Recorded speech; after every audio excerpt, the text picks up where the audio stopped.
Yo, hello guys. So it's been about 2 months that I uploaded my last video and it was about self-improvement. And during the 2 months that I've been gone in YouTube, well, I haven't been gone, but I just wanted to have an update about that video and about said again, things have changed significantly during those 2 months. And probably the biggest change that happened is that I made and had a closer relationship with the Lord. And that really changed myself as how I look at things now. And once reading the Bible consistently, I just learned a lot of things, and I wanted to share two Bible verses about fearing the Lord. So what I write down in my McDonald's notebook is to wait, yeah, sorry. The first verse is from the book of Isaiah, chapter 41, verse 10. It says, "Do not fear, for I am with you. Do not be dismayed, for I am your God. I will strengthen you and help you. I will uphold you with my righteous hand." So this verse really relates on another verse, Psalms chapter 23 verse 4. It's one of my favorite, personally my favorite verses of all time. It's, "As I walk through the valley of shadow of death, I fear no evil, for you are with me. Thy rod, thy staff will comfort me." And in this verse that I just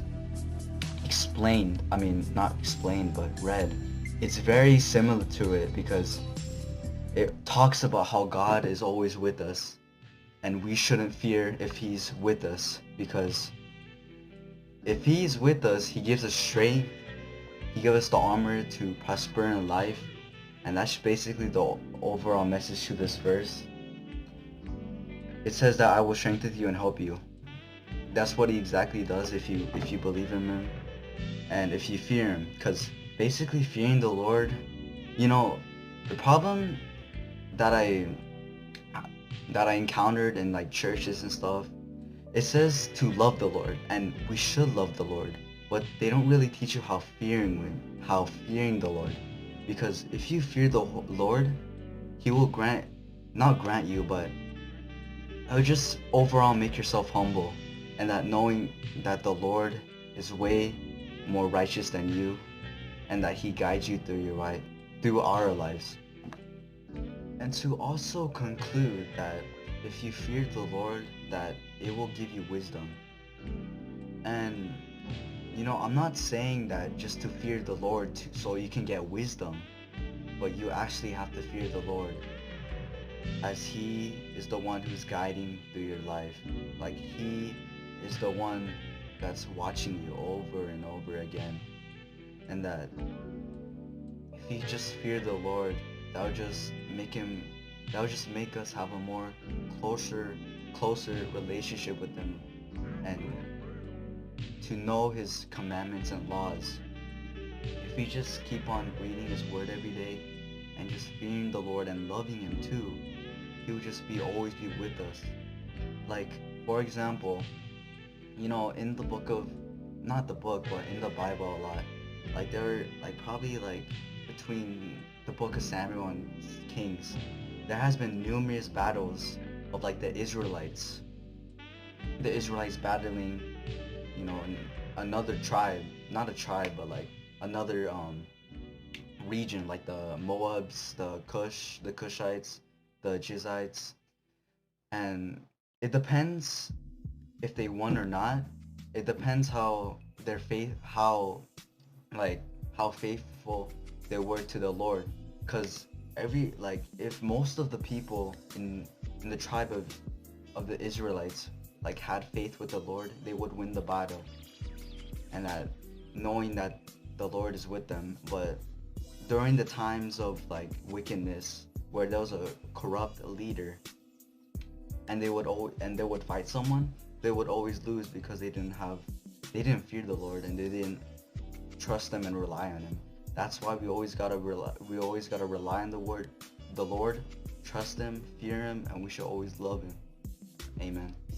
The next verse comes from Proverbs chapter 9 verse 10. And personally, Proverbs is one of my favorite books in the whole Bible because it really teaches you about how to gain wisdom from him, from the Lord, and that how to gain wisdom the from the eyes of Solomon.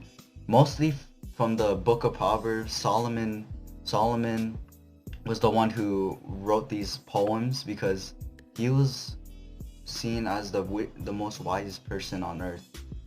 And that really just makes me, you know, dive deep in this book more.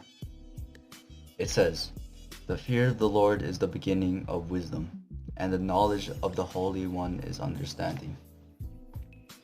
So basically, the significance of this verse is that we should fear the Lord. As I stated before, that fearing the Lord gives you wisdom, it exactly tells it in this verse, and that we should fear the Lord every time. And that, you know, fearing the Lord just makes us face our fears, and knowing that he'll always be with us. And personally, every time I face adversity, hardship, or like any things that is challenging, I just remind myself that the Lord is always with me. You know, just fearing him instead of facing adversity, because pain is only temporary, and with the Lord, he gives us strength, and he gives us the armor just to do things that we're capable of. And that's the reason why we should fear the Lord.